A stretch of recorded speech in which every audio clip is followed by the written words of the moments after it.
I guess ever since I was a child, I've always wanted to be, in the Defence Force. Looked at options within the Air Force, not just Army. I guess I was attracted to being in the outdoors. Certainly growing up as a child, I was born in Sydney, did some years of my childhood growing up in Grafton, but also did my high school years down in Melbourne as well, before I then joined the Army when I was actually 21. I had an uncle, I think, on my dad's side, served within World War I within the Light Horse, and also World War II I had my grandfather served in the Air Force as a mechanic, served in Papua New Guinea, I think Southeast Asia, and also another uncle that had been in the Navy post World War II. I'm an officer, so there was 2 courses of action for me to take. One was through the Australian Defence Force Academy, where traditionally those people leave high school and then go to the academy in Canberra. I chose the direct entry method, which is an 18-month course through Duntroon. I was in infantry for, it would have been 4 years, before I then attempted Commando selection. And I was first posted to 2nd Commando Regiment in 2004. Being a lieutenant, I had served with 6 RAR in East Timor, which gave me a really good baseline and experience, because there was a threat at the time I went with 6 RAR, so it gave me a good grounding. But what I knew about Special Forces at that point in time is the autonomy you get in terms of mission command.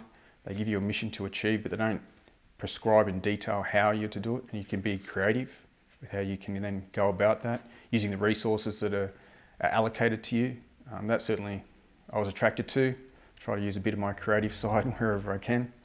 And I guess being in special operations, one of the aspects is there is a higher level of human performance expected, both on the physical side and mental side, and certainly that appealed to me.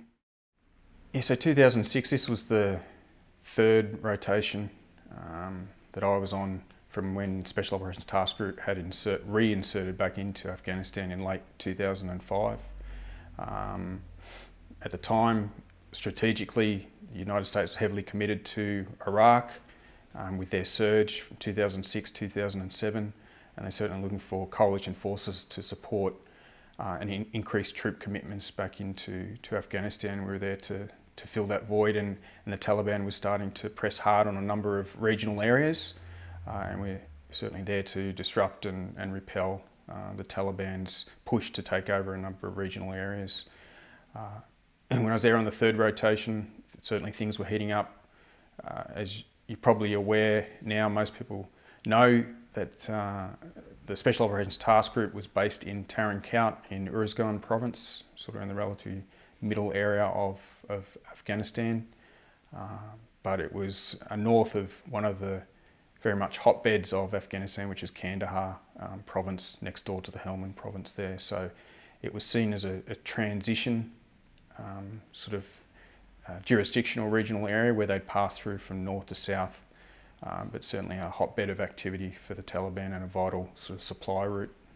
When a mission or teams went out, they would be in contact, but they would be vary from sniper engagements at long ranges, mortar engagements, because there was a large number of spotters or observers occupying observation posts, so to deny their observation, they'd be at a distance of 2-3 potentially kilometres. We'd be engaging them with mortars to obviously neutralise them and ensure they didn't occupy those positions. Try and use it also as a deterrent effect for them. So on most occasions when they went out, they would happen on a almost near weekly occurrence when you're out, and certainly when you're out even almost every few days. And on another great operation, it was called Operation Perth, later on in 2006. I mean, there was contacts daily, heavy fighting during one of those large operations. So that's, it just varies from time to time depending on the operation. You can have lull periods, but there's always some sort of engagement with the enemy.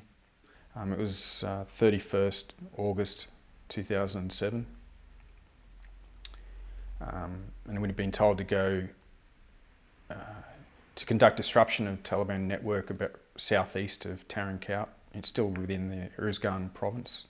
I was actually the company executive officer So the second in command to the company commander for this, and we're moving at this point as a full company, approximately 100 commandos. It was probably one of the largest I've been in, and probably one of the largest commando contacts, if you went over the history of Afghanistan, that we'd been on. And whilst it was our first patrol, we didn't want to push things too hard too early. We're still looking to seek out and disrupt the insurgents where we could find them. We pushed one platoon further down towards this village area to see what they could find.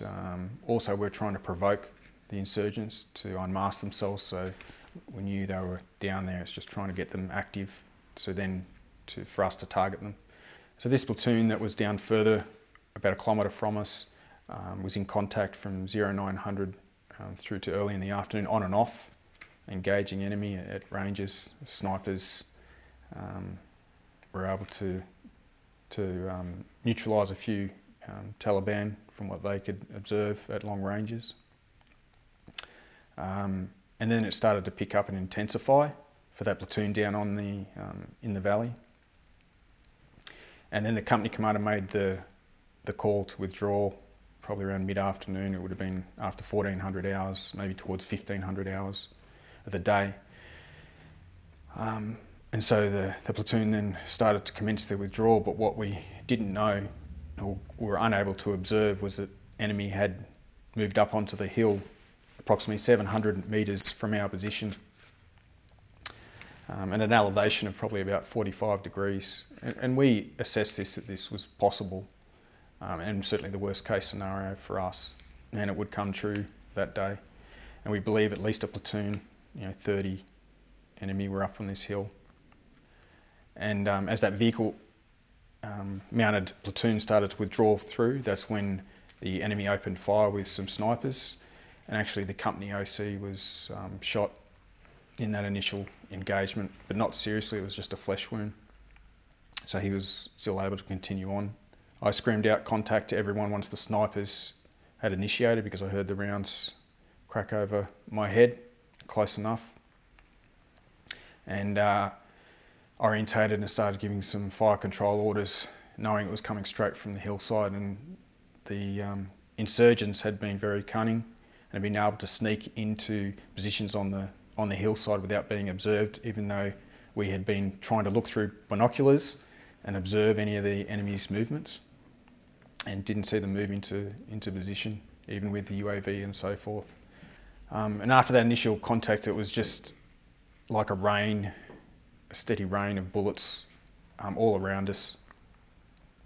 I mean, you knew they were close, because when you have the bullets crack past your head, it's the sound of the crack when it's really close. You know it's just missing you. When it's kicking up at your feet and the dust starts kicking up around you, you certainly know that you're taking effective fire. But I'll never forget that day, in terms of at that point in time where all the gunners on all the vehicles just held their ground under the withering fire, because we were completely exposed. This is open terrain, no trees, on a hillside at a distance of 700 metres. It's almost like the old Western standoff, and just people just firing at each other. It must have been for at least 20 minutes. We gave back as good as we got, but we had to hold the ground because of the platoon coming through. They were at risk of being cut off, and that's why we had to hold our position rather than withdraw at that point in time. So we were receiving machine gun fire, sniper fire, and also rocket-propelled grenades were coming in. And I remember seeing the company sergeant major was just behind me after withdrawing from his observation post, and I just happened to turn around at that time, and an RPG landed right next to him and exploded. And he's not sure how he didn't get fragged. I'm not sure how he didn't get any fragmentation from the round, but he didn't. Extremely lucky. Then my good friend, or my best friend, who had gone through Duntroon, who was a platoon commander with the platoon that had lined out with us, he was then shot about 30 metres, 20 to 30 metres from me. I saw him on the machine gun, the vehicle's machine gun, firing at the enemy, and then turned back a few seconds later and he was on the ground. He'd been shot in the leg.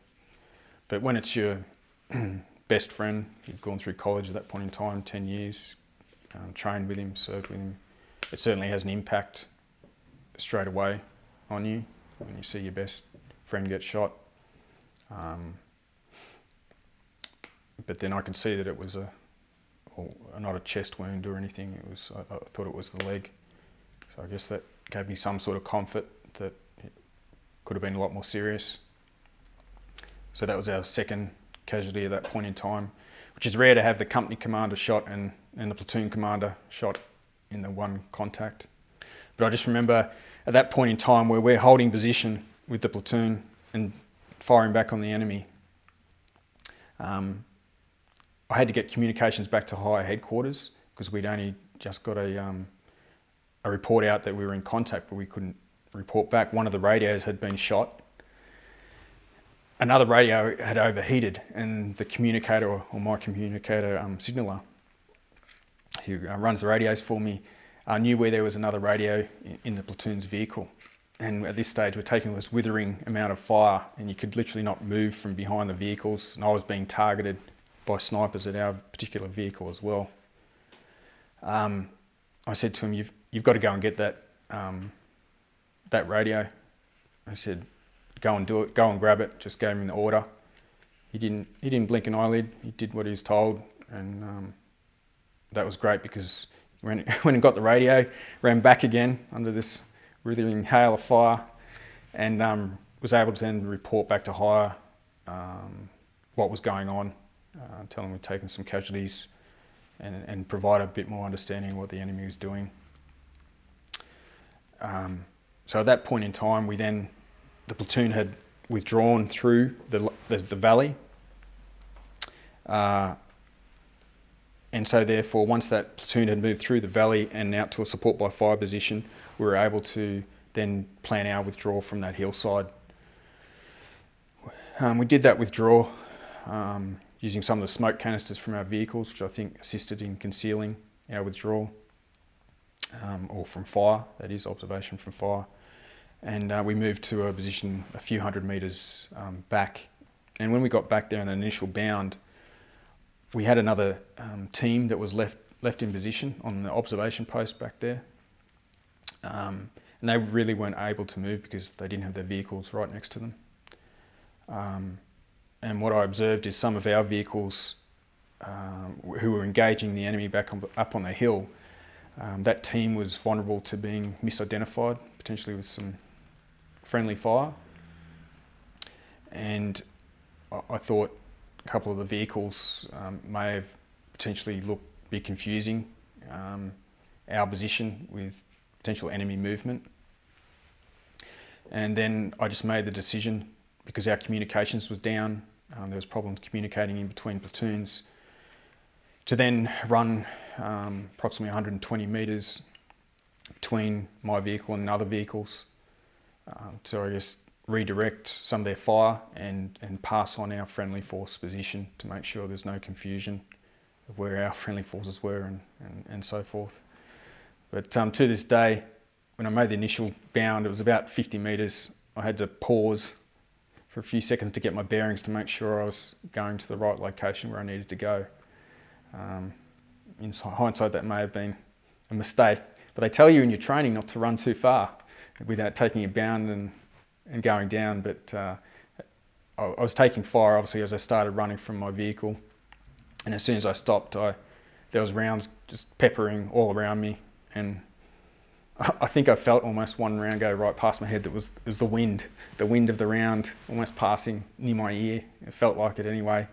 And I did this right in front of another group of vehicles, probably about 50, 80 metres behind me. And I turned around and saw them, and they were just yelling and screaming at me, trying to say, "Get out of there." I was just in open terrain, but I had to get my bearings, and then I just took off again. Had to run about 120 metres to get to these vehicles. Then I spoke with them for about a minute to try to reorientate where they needed to fire and tell them, "Hey, that's our guys over there on that small knoll. Make sure you don't confuse them with the enemy." And then I ran back again, but this time I didn't stop. Just ran about 20 metres back to my vehicle. But that's the chaos of being in contact. Things don't go the way you want them to. communications are down, so I had to resort to the old faithful method of just being a runner, communicating. And then as time went on, we'd also left some of these four-wheel all-terrain vehicles up on the position as we'd rapidly withdrawn. So the company commander took a team and some of the guys to go and recover these vehicles and also support the team we'd left in position and bring them back as well.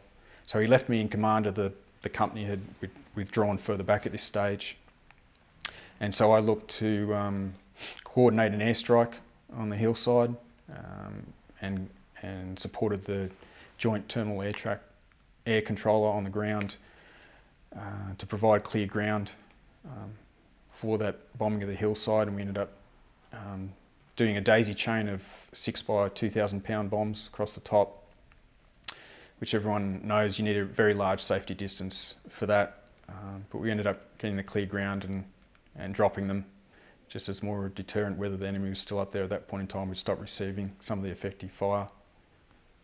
And after that, I then had to coordinate rotary ring air medical evacuation because we'd taken a third casualty, was wounded in action, and had to withdraw him out back to hospital. But the platoon commander and company commander ended up staying in the field, even though they had shot. I guess that they weren't too serious, but probably should have gone back for a checkup.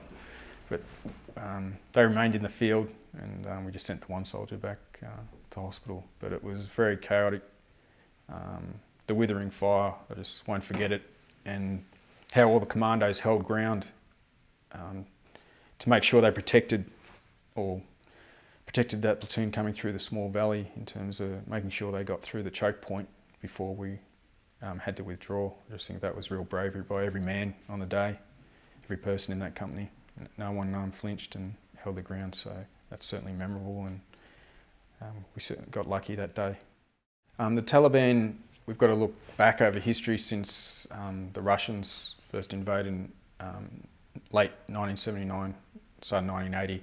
So their generation after generation have fought in Afghanistan. So there's a lot of operational experience that's continually been passed down. So really since 1980, they've constantly been fighting internal or civil conflicts or Russians. So there's certainly a lot of experience there. And then you had the mix of experienced operational or foreign fighters coming in to advise the Taliban as well.